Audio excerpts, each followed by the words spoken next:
ہر شخصیت کے لیے ایک جیسا ماحول ہو، اور اگر کوئی اکاؤنٹیبلٹی ہوتی ہے تو اکراس دا بورڈ ہونی چاہیے، اور اگر باقی معاملات ہیں وہ بھی اکراس دا بورڈ ہونے چاہیے. اور ہمیں امید ہے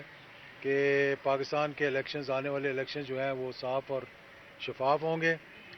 لوگوں کو اعتماد میں لے کر ہوں گے، اور اس سے جو ہے وہ پاکستان جو ہے پھر صحیح جمہوری عمل کی طرف چلے گا. جی جو شافع صاحب کچھ کہنا چاہتے ہوں؟ بسم اللہ الرحمن الرحیم. بھی اعجاز الحق صاحب تشریف لائے تھے چودھری شجاعت حسین صاحب سے ملاقات کرنے. تو چودھری شجاعت حسین صاحب کا اور اعجاز الحق صاحب کا کوئی نیا آج کا تعلق نہیں ہے، 30-40 سال سے اوپر کا تعلق ہے.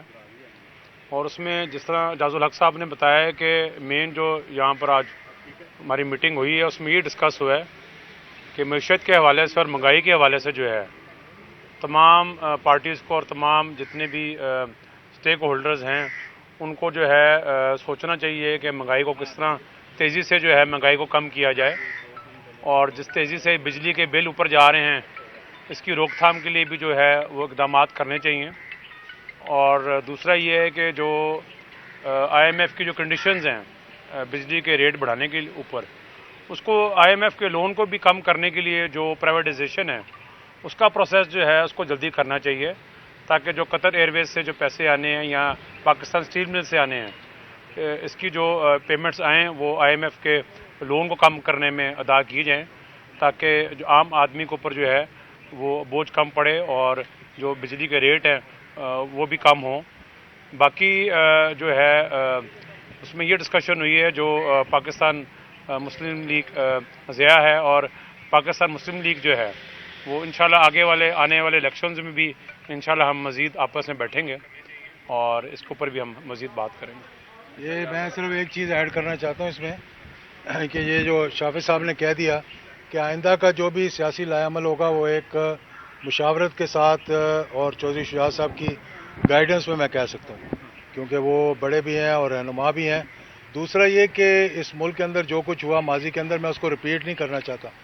جب تک سیاستدان اپنے ماضی کے جو انہوں نے کردار ادا کیے ہیں اس میں معافی نہیں مانگیں گے،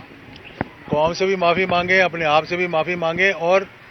وہ یہ کہیں کہ جو ہو گیا غلطی ہوگی، آئندہ یہ غلطی نہیں ہوگی اور آگے کی طرف چلیں. اگر ہم ماضی میں پھنسے رہے اور یہ کہہ رہے کہ میں سچا ہوں، وہ کہ میں سچا ہوں، تو ہم کبھی بھی آگے کی طرف پیش رفت نہیں کر سکیں گے. تو یہ ساری بات ہی. اعجاز الحق صاحب فوج ہی سارے کام کر رہی ہے، اسپیشل انویسٹمنٹ سیریزن کونسل بنائی ہے، ڈالرز کی اسمگلنگ روک رہی ہے، باقی کام بھی. کیا سیاستدان ہمارے نااہل ہیں یا آپس کی لڑائیوں میں مصروف ہیں کہ ان کو معیشت سے قوم سے کوئی دلچسپی نہیں؟ دونوں چیزیں بیچ میں آ جاتی ہیں، اس میں کوئی شک والی بات نہیں، اور یہ کوئی خوشی سے بات نہیں کرنی، یہ افسوس کی بات ہے کہ جو کام سیاستدانوں کو کرنا چاہیے ایک جمہوریت کے اندر، وہ کام ہمارے ہاں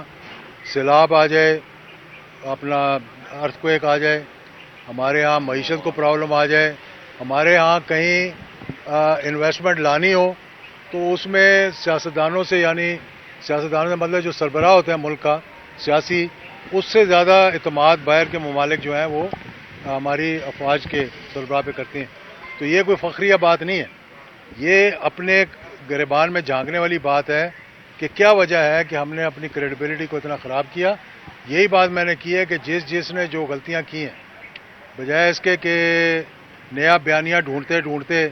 ہم ایک کی چونچ گم ہو جائے اور ایک کی دم،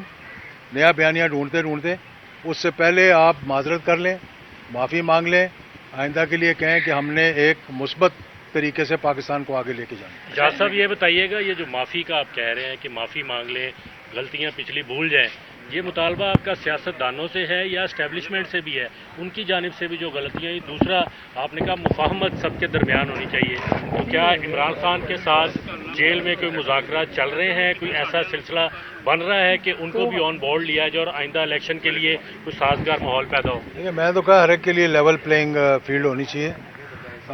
اگر کسی کے خلاف کچھ عدالت میں ہے تو اس کے بارے میں تو میں کچھ نہیں کہہ سکتا، نہ میں کوئی سب جوڈس کیس ہیں ان پہ میں کوئی بیان دے سکتا ہوں. لیکن میں کہتا ہوں کہ ہر کسی کو لائنز ڈرا کرنی پڑیں گی، اپنے اپنے دائرہ اختیار کے اندر رہنا پڑے گا.